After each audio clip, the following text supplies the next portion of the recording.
mountains and 8 seas make one world. 1,000 worlds make one chiliocosm. One chiliocosm to the power of 3, and there's nothing I can't cut. Okay, so after the events of Boruto episode 291, it's pretty safe to say that the issue with the production in the Boruto staff is much bigger than I believe even what a lot of people would have imagined in any worst case scenario after the events of Karma Seal Boruto versus Code and True Essence Karma Boruto versus Code. Essentially, the main character's biggest fight up until this point, 291 episodes into the anime, was completely botched. Now, understanding that it's not anything new for the Boruto or anime in general to have some sacrifice episodes for other episodes to look better, just in basic time, right? The time amount allotted to each episode and the time amount allotted to each cutscene and each panel for when the episode is animated. All of that plays the main key role inside of what looks pretty and what doesn't, despite what anybody may believe, which studio is doing what work, which studio is working on how scene, and what animator is doing how. It doesn't matter, because at the end of the day, all of these people are trained and talented individuals in their own right. But on top of that, you got time in terms of the amount of time that you're allotted in order to complete the task that you're given, regardless of if you think you can do it or not. Now, just to give you guys into a perspective, if someone said, I will give you $10,000 to run 6 feet, right? Essentially, 6 feet is probably the average height of, the shortest player in the NBA.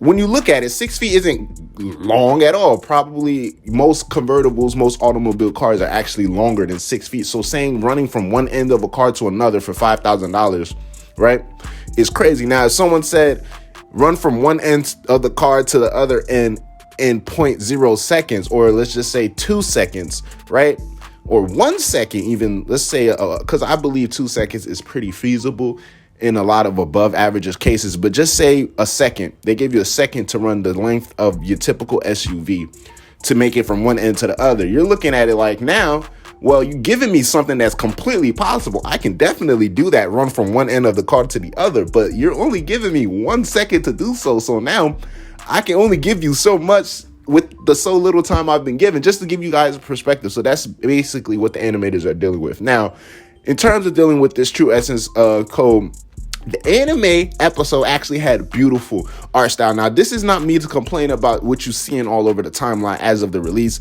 of the episode that came out, right? Because everybody is going to be swarming the timeline with, disappointment or ruining the anime or just all of these different other things by nature. And all of that is very understandable. To say you don't understand the infuriation and anger that's coming out of the fans is completely ignorance, if you're going to say you don't understand, at least to some sort of degree. Now, this fight took the similar route to what we can say Kashin Koji versus Jigen and Kashin Koji versus Ishiki in anime, whereas in the manga, that possibly even to this day is one of the top 3 Boruto fights in the manga. Kashin Koji, for me personally, in the manga. Now, if I had to include another fight in that type of category, I would definitely say True Essence Boruto versus Code would be the other, because this is one of the first times we not only get to see the MC Boruto fight, a one-on-one fight in a long time, but the first time we get to see a serious battle with Code. And in the manga, things were going down in such a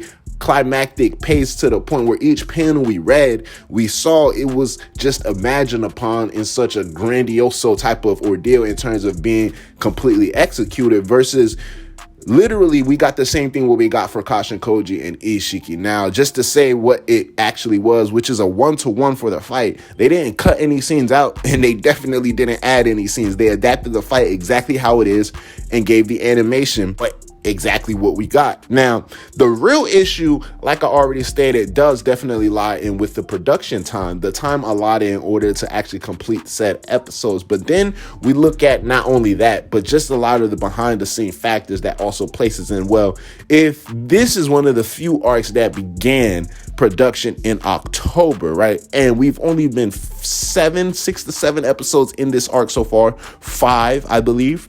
And we haven't had any episode that would call for a sacrifice to the degree of this prior to this, understanding that there's only 2 episodes left. So all of the time, all of the production allotted time going towards the last 2 episodes is kind of mind-boggling to me. But then I'll also, it also emphasizes what I've been stressing, the main issue with Boruto, which isn't like the animators, it isn't the art style, it's the production time. It is literally the production staff. Whatever time they're giving the animators, whatever the higher ups are doing, it's very unprofessional in terms of getting out the end results. And then we have figures like the director of the anime having to step in key moments in order for it to be at least consumable and not even worse than the laughing stock that Boruto has grew to be up until today. Now, I probably sound real harsh going into this video because, your boy Bakuchi, I always keep it a buck with you, right? And I'm never one to slander Boruto. When it comes to something I don't like, I don't like. When it comes to something I love, I love. And in terms of Boruto, I can still say confidently to this day, I love the show, I love the series, and I love the manga without a shadow of a doubt. But this is something that just needs to be addressed, right? So the production is definitely one of the main things about it. But then looking on the other side of the main problem is us. And I want to say us because I'm not trying to point any fingers. So us as a fan base, right? We can't just simply go jump board or jump ships and then people automatically run to the idea of everyone isn't allowed to have an opinion. That is absolutely far from the idea. But right, the expectations that are placed onto Boruto is understandable because of the previous results we have gotten in extraordinary cases and climactic scenes. So that is understandable. The expectation is definitely there.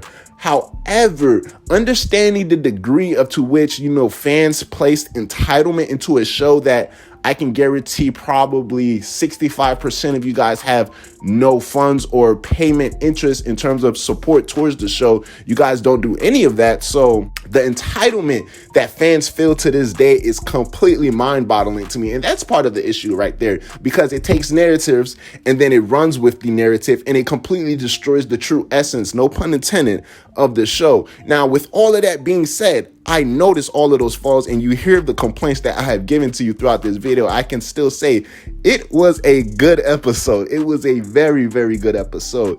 The story itself stood, right? The introduction of Momoshiki, mind you, it made the episode 10 times better than what it actually would have been. Mind you, if they would have saved that scene for next episode, the episode would have probably been much more worse and you probably would have been getting a different video. But still, the Momoshiki scene absolutely made the episode much better than what it was ending off and veering to be. But just still, in terms of the entitlement that fans feel and the narratives that automatically run, and I'm not just talking about Boruto now, let's just generalize an anime. You guys take that, right, and you associate it with the show being automatically good or not. I guarantee you no one has addressed the actual context in today's episode, right? A lot of the things addressed by Code in terms of Boruto basically being confirmed to garner all of Momoshiki's fighting style, battle experience with his true essence karma, right? The thing of Naruto and his wisdom of age sage mode was one of the biggest things discussed when this manga chapter originally dropped, right? But everybody is so focused on the fact that whatever expectations they place, mind you, you've seen my previous videos regards to this episode 2 just alone, how high my expectations were.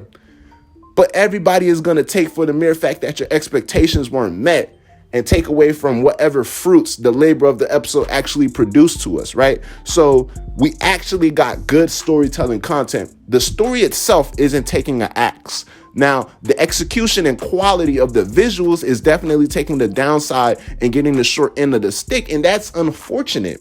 Ultimately, what makes a story, right? Everything that is being told, not just everything that is being seen. And ultimately, today's episode was very, very good, right? The pacing was there. The OST, the music, all of that was there. And like I said, the art style was beautiful. Absolutely gorgeous, 10 out of 10 art style. Now, I'm still confused on the fact that why this episode had to be axed so much in terms of animation quality, right? So whatever production time was given for this episode was such little compared to the next two episodes and even the previous episodes before this arc, because there hasn't been any grandioso episodes that required an axe like this in Boruto episode 291. But we play such a heavy role in ruining the story that it's crazy that people don't even realize. So when you go on the timeline, all you see is people complaining, oh my goodness, it looked like a slideshow. Oh my goodness, the punch was supposed to be bigger. Mind you, one of the main things I would justify is the change of designs to True Essence Boruto's Karma. So that definitely pissed me off. But I digress in that regard, right? But you know, people are taking all of these small little nitpicks, and mind you, they can definitely be big nitpicks or big issues in other people's opinions. I'm not going to take that away, but from the overall story itself, right? How is this attitude helping in order to further the agenda of Boruto? We have God of High School, right? We have other bigger named animes that I don't want to just sit here and just call other, companies out or just piss off other fans. But just to say, right? We've seen beautiful things that have no substance to it whatsoever. And there seems to me each and every day that is ultimately what the Boruto fandom, and I don't even want to say the Boruto fandom because this fandom was so pure only just this many years ago. But the people who claim that they support or want to watch Boruto thrive, all of these things that ultimately drive it in the wrong or negative direction. And that's just something I wanted to point out. That is the main problem with Boruto. Overall, episode 291 was not what I expected. Was it a bad episode? No. Was it a great episode? No. But was the story ultimately sacrificed as a result of the episode? No, right? So I'm looking forward to 292, man. And I'm not even for to mention the preview because, you know what I'm saying? When it comes to that, the little still shots, you can't fool me. I'm familiar with your game board. But it's your boy, Black Child 3, long face, skinny body. I just wanted to address my concerns after the events of Boruto episode 291. Holla at your boy. I'm going to holla at y'all. Don't forget to like, comment, subscribe, and share the video with your friends. Yes, sir. Black Child out. Hey, can we take a trip to the sky? Show them that our limit's too high. Cocoa butter hips on the waistline. She said